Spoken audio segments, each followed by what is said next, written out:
Assalamualaikum warahmatullahi wabarakatuh. Kami dari kelompok 9 akan mempresentasikan tentang hasil diskusi kelompok kami mengenai instrumen dan investasi lainnya. Yang pertama ada saya, Ramati Pratika, NIM 238. Dengan saya Lutfia Aulia, NIM 236. Yang dengan saya Carolina Elit Menalis 141. Dengan saya Ahmad Maula Mutasim Billah, NIM 2023 11143.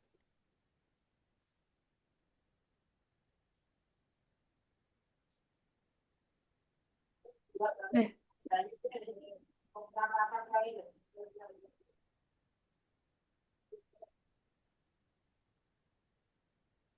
Yang pertama, saya akan menjelaskan tentang definisi dan klasifikasi instrumen investasi.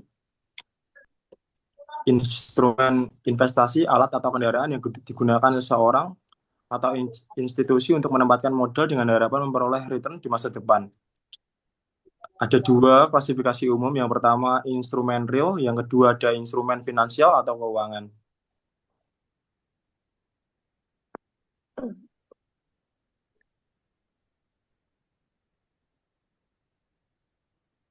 Yang kedua, ada definisi dan klasifikasi instrumen investasi real dan versus finansial. Yang pertama, investasi pada aset nyata seperti properti, rumah, tanah, emas, barang, seni, koleksi, dan aset fisik lainnya. Instrumen investasi finansial, klaim keuangan atas aset, contohnya saham, obligasi, deposito, reksadana, dan derivatif.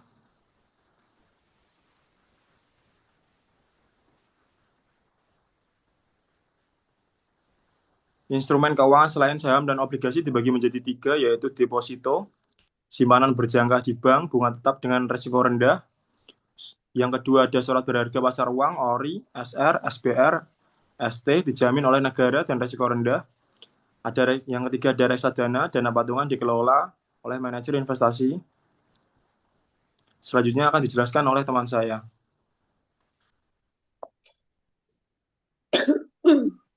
Selanjutnya ada derivatif, opsi, futur, swap, dan swap. Yang pertama ada jenis forward. Definisinya kontrak OTC di mana pihak berkomitmen untuk membeli menjual aset pada waktu mendatang dengan harga yang disepakati hari ini. Tujuannya untuk lindung nilai atau spekulasi, resiko utama, resiko kredit, counterparty risk, likuiditas. Yang kedua ada futur, kontrak standar yang diperdagangkan di bursa untuk membeli menjual di masa depan. Tujuannya hedging atau spekulasi, resiko utamanya untuk margin, fluktuasi harga, resiko leverage. Yang ketiga ada opsi atau option.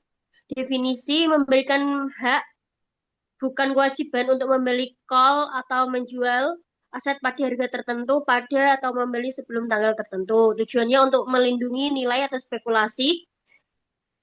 Risiko utamanya premi opsi, risiko kehilangan premi. Yang terakhir ada swap, pertukaran aliran pembayaran antara dua pihak, misalnya pertukaran bunga tetap dan variabel. Tujuannya untuk manajemen risiko suku bunga atau mata uang. Risiko utama, risiko kredit, dan risiko pasar. Selanjutnya ada instrumen atau hibrida dan produk pasar modal lain. Ada empat, yaitu obligasi convertible atau convertible bonds. Yang kedua, sukuk instrumen keuangan Islam. Yang ketiga, waran atau warrants. Yang terakhir, ada structured product atau produk terstruktur. Selanjutnya ada karakteristik keuntungan dan risiko instrumen lainnya. Keuntungannya, yang pertama ada diversifikasi portofolio atau tidak tergantung hanya pada saham atau obligasi. Yang kedua, alat lindung nilai terhadap risiko pasar, suku bunga, mata uang. Yang ketiga, potensi leverage dan peningkatan imbal hasil. Risiko atau kekurangan, yang pertama ada kompleksitas struktur, yang kedua ada risiko kredit atau counterparty, yang ketiga risiko likuiditas, yang keempat biaya transaksi dan margin risiko, yang kelima yaitu leverage yang besar. Selanjutnya akan dijelaskan oleh teman saya. Contoh kasus atau ilustrasi. Contoh sederhana, seorang trader menggunakan kontrak future E-mini dan E-mini S dan P, contoh di pasar AS. Seorang investor ingin melindungi portofolionya dari fluktuasi suku bunga menggunakan interest rate swap.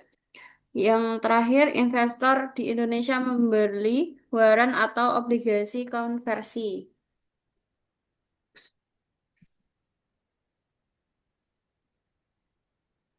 Strategi penggunaan dalam portofolio. Strategi penggunaan, satu, alokasi sebagian aset ke derivatif atau instrumen hibrida untuk diversifikasi. Yang kedua, penggunaan derivatif sebagai hedging terhadap resiko tertentu, misalnya resiko mata uang dan resiko suku bunga. Yang ketiga, kombinasi instrumen real finansial derivatif agar portofolio lebih efisien. Selanjutnya, perbandingan instrumen. Jenis instrumen ada future, opsi, swap, dan obligasi konvertibel. Yang pertama, jenis instrumen future. Imbal hasilnya potensi tinggi, leverage dapat memperbesar keuntungan.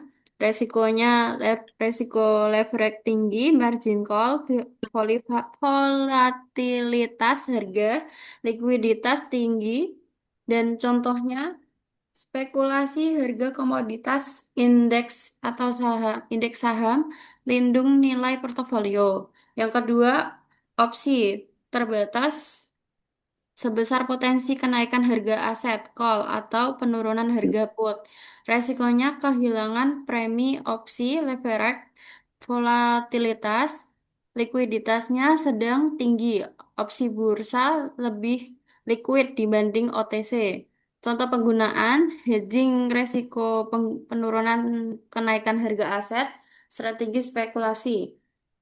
Yang ketiga, swap, relatif stabil, tergantung perbedaan suku bunga arus kas yang ditukar, resikonya resiko kredit dan resiko pasar, likuiditasnya rendah sedang tergantung pasar OTC. Contoh penggunaan manajemen resiko suku bunga atau mata uang antar perusahaan dan bank. Yang terakhir, obligasi konvertibel. Imbal hasilnya kupon obligasi potensi capital gain jika dikonversi ke saham. Resikonya resiko gagal bayar Smithon, resiko pasar saham saat konversi. Likuiditas sedang tergantung minat pasar dan saham dasar. Terus contoh penggunaannya, investor obligasi yang ingin kupon tetap dan peluang saham di masa depan. Selanjutnya akan dijelaskan oleh teman saya.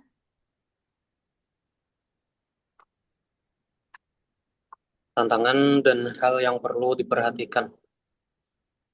Tantangannya yaitu regulasi dan legalitas instrumen di Indonesia.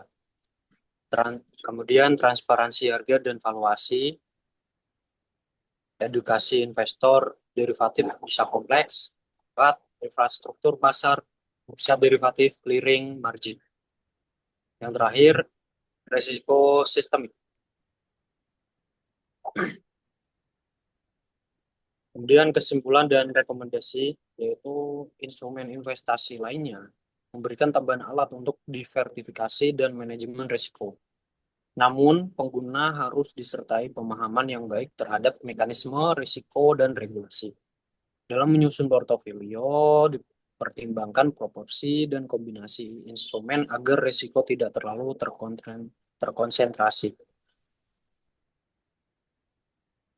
Next studi kasus yaitu seorang investor pemula bernama Raffi mengalokasikan dana sebesar 5 juta rupiah pada dua instrumen investasi non konvensional yaitu emas digital dan reksadana pasar uang.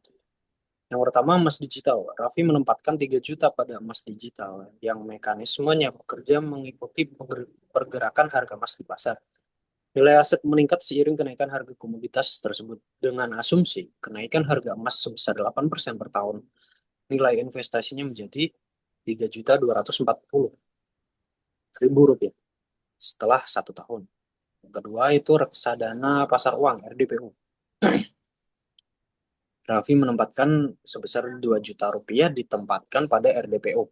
Instrumen ini bekerja melalui pengelolaan dana oleh manajemen investasi ke dalam deposito dan surat berharga jangka pendek. Dengan tingkat imbal hasil rata-rata 5% per tahun, nilai investasinya berkembang menjadi 2.100.000 rupiah dalam 1 tahun. Kemudian interpretasinya, emas memberikan return lebih tinggi tapi lebih fluktuatif. Namun RDPO lebih stabil, bagus menjadi penyeimbang.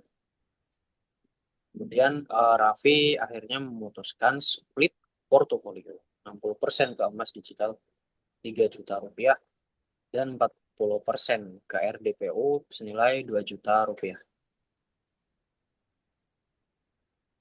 Next. Refleksi Sekian ya. presentasi dari kelompok kami. Kurang lebihnya kami mohon maaf. Nanti ada pertanyaan bisa ditanyakan lewat Sunan ya. Kelompok kami akan mencoba menjawabnya. Assalamualaikum warahmatullahi wabarakatuh. Waalaikumsalam warahmatullahi wabarakatuh.